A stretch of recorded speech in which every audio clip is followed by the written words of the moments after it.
ಮತ್ತು ಇಷ್ಟ ಆಯ್ತಲ್ಲ ಅಧ್ಯಕ್ಷರೇ, ಸಹಕಾರಿ ಕ್ಷೇತ್ರದಲ್ಲಿ ಸಕ್ಕರೆ ಕಾರ್ಖಾನೆಗಳಿದ್ದು ಇವತ್ತೆಲ್ಲ ಹಾಳದು.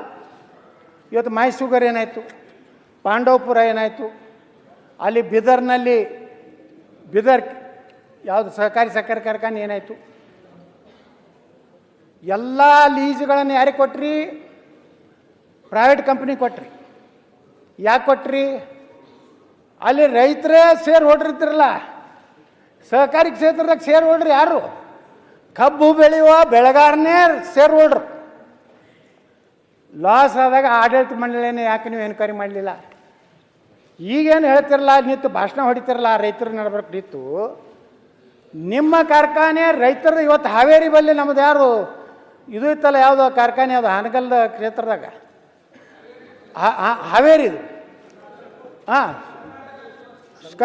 ಪಾಪ ನಿಮ್ಗೆ ಹೇಳ್ತೀನಿ ಅಧ್ಯಕ್ಷರೇ, ಇವತ್ತು ಮುದೋಳ ರನ್ನ ಸಕ್ಕರೆ ಕಾರ್ಖಾನೆ ನೀವು ತಗೋರಿ ತಡ್ಡಾಡಿದ್ರು ಗೋವಿಂದ ಕಾರಜೋಳ ನೋಡಿ ಅಧ್ಯಕ್ಷರೇ. ಒಂದು ಸೈಡ್ ಇವತ್ತು ನೋಡ್ರಿ ನನ್ನ ವಿರುದ್ಧ ಕೆಲವೊಂದು ಮಂದಿ ರೈತ ವಿರೋಧಿ ತಾಕತ್ತಿದ್ರೆ 3.5 ಸಾವಿರ ಕೊಡಿ ನಿನ್ನ ದಮ್ ಇದ್ರೆ ಅಂತ ಹಾಕಿಸ್ತಾರೆ. ಯಾರು ಹಾಕಿಸ್ತಾರ ಅನ್ನೋದು ನಾ ಹೇಳೋದು ಬೇಕಾಗಿಲ್ಲ.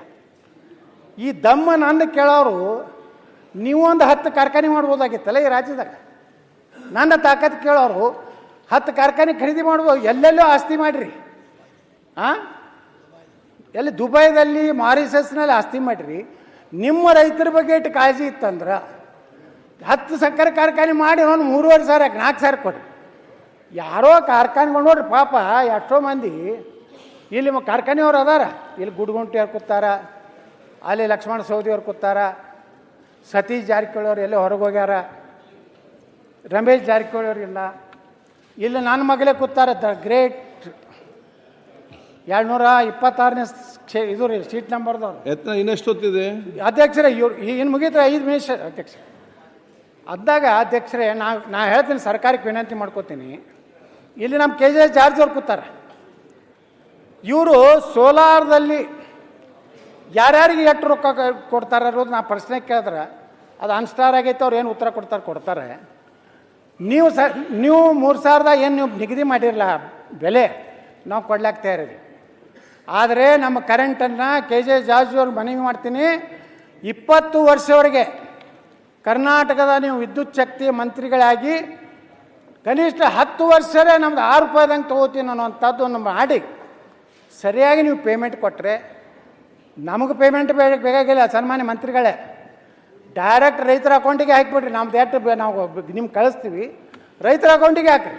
ನೀವು 6 ರೂಪಾಯಿ ಕೊಟ್ಟರೆ 60 ಪೈಸಾ ಏನು ಪ್ರತಿ ಯೂನಿಟಿಗೆ ನೀವು ಏನು ಚಾರ್ಜ್ ಮಾಡ್ಲಾಕತ್ತೀರಲ್ಲ, ಅದನ್ನು ನೀವು ವಾಪಸ್ ನೋಡಿರಿ.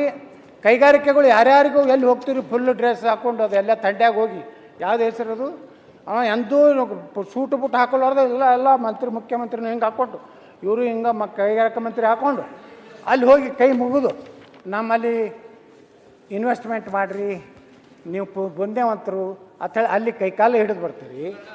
ಇಲ್ಲಿ ಏನಾಗ್ಯದ ಅಂದರೆ ಸಕ್ಕರೆ ಕಾರ್ಖಾನೆ ಮಾಡೋರು ಯಾರು? ರಾಜಕಾರಣಿಗಳೇ ಯಾಕೆ ಮಾಡ್ತಾರೆ? ಇವ್ರು ಹೆಂಗೆ ತುಂಬ್ತಾರೆ ಅಂದರೆ ಈ ಲೀಡರ್ಗಳು ಲೂಟಿ ಮಾಡಲಿಕ್ಕೆ ಇವರು ಕಟ್ತಾರತ್ತೆ. ಸಕ್ಕರೆ ಕಾರ್ಖಾನೆ ಟಾಟಾ ಕಟ್ಟಲಿಲ್ಲ, ಸಕ್ಕರೆ ಕಾರ್ಖಾನೆ ಬಿರ್ಲಾ ಕಟ್ಟಲಿಲ್ಲ, ಓಕೆ ಸಕ್ಕರೆ ಕಾರ್ಖಾನೆಗೇನು ಹೊಸ ಒಂದು ಗಿರಾಕಿ ಬಂದಿಲ್ಲ, ಅಡಾನಿ ಕಟ್ಟಲಿಲ್ಲ.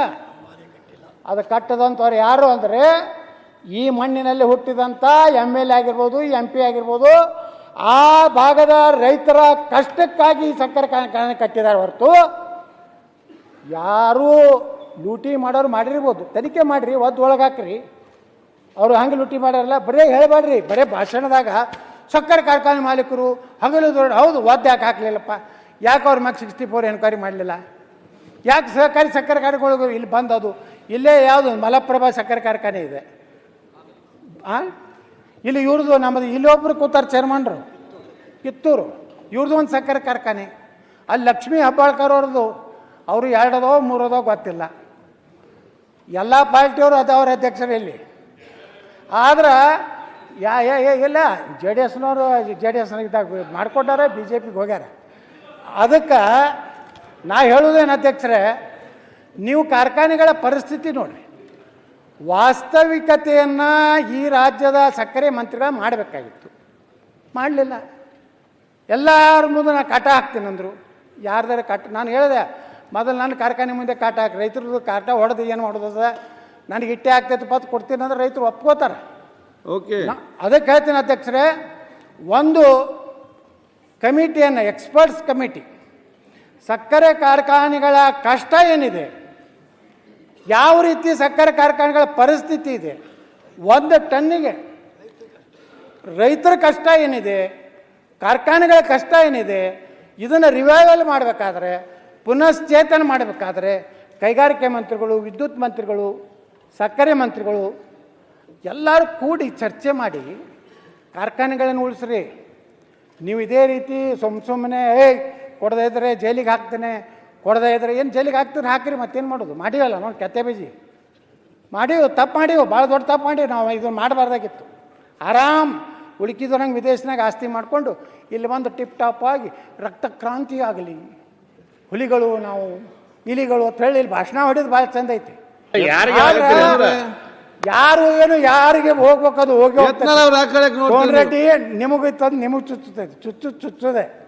ಅದಕ್ಕೆ ನಾನು ಆಗ್ರಹ ಮಾಡ್ತೀನಿ, 14,500 ಕೆಲವೊಂದು ಚಾನಲ್ದವ್ರು, ಅವರು ಮಹಾನ್ ಗ್ರೇಟ್ ಚಾನಲ್ದವ್ರು ಅದಾರ, ಅವ್ರು ಕೂತು ಹೌದಾ 14,500 ನೋಡಿ ರೈತರಿಗೆ ಕಾರ್ಖಾನೆ ಮಾಲೀಕರಿಂದ ಭಾರಿ ಮೋಸ ಆಯಿತು, ಡ್ಯಾಂಡ್.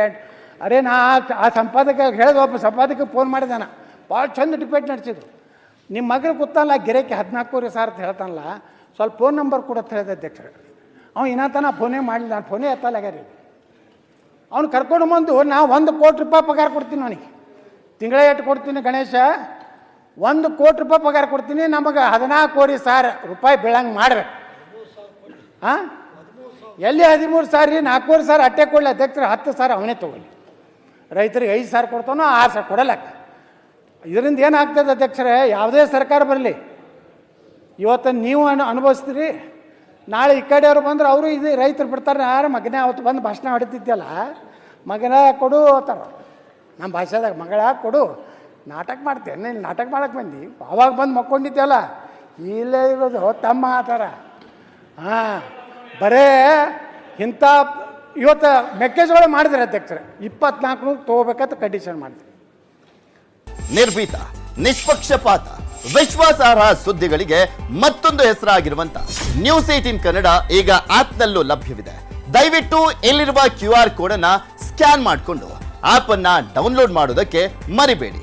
ನಿಮ್ಮ ಬೆಂಬಲ ಹೀಗೆ ಸದಾ ನಮ್ಮೊಂದಿಗಿರಲಿ. ಧನ್ಯವಾದ.